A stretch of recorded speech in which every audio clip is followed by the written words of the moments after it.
Bonjour à toutes et à tous. Bienvenue au détour des 4 chemins. Sur le plateau qui s'étend, entre la clairière de Sainte-Sabine et l'ermitage de Saint-Arnoux, se dresse à 745 mètres d'altitude, un énorme bloc de pierre, que l'on nomme la pierre Kerlinquin.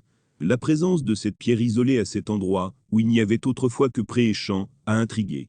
Il s'agit en effet d'un bloc erratique, c'est-à-dire d'une masse rocheuse, qui a manifestement été transplantée dans un autre lieu que celui d'où elle a été tirée.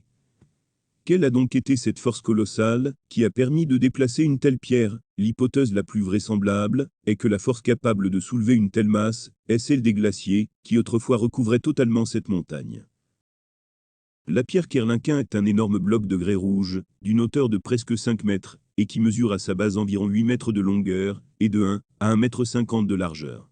Taillée en forme de fer de lance, elle est orientée d'est en ouest, de sorte que ses faces sont tournées vers le sud et le nord.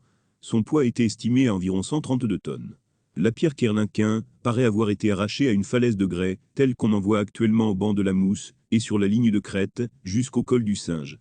Sur ces hauteurs, le grès est disposé en strates horizontales, plus ou moins dures, de sorte que la couche la plus compacte, qui résiste mieux à l'érosion, s'avance en formant sous elle des abris sous roches. Le glacier, qui recouvrait ces hauteurs, a détaché une partie de cette masse rocheuse et l'a transportée à plusieurs centaines de mètres de là, sur un terrain dégagé. Le bloc de grès, coincé dans la glace et bousculé par les mouvements du glacier, s'est retrouvé placé verticalement dans sa position actuelle.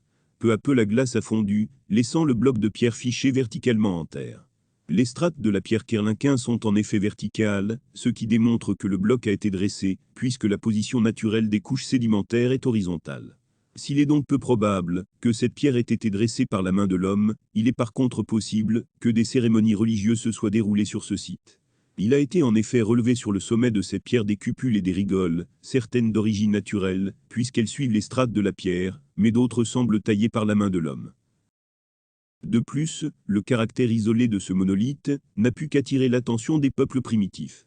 Son orientation est-ouest a pu inspirer les adeptes du culte du soleil.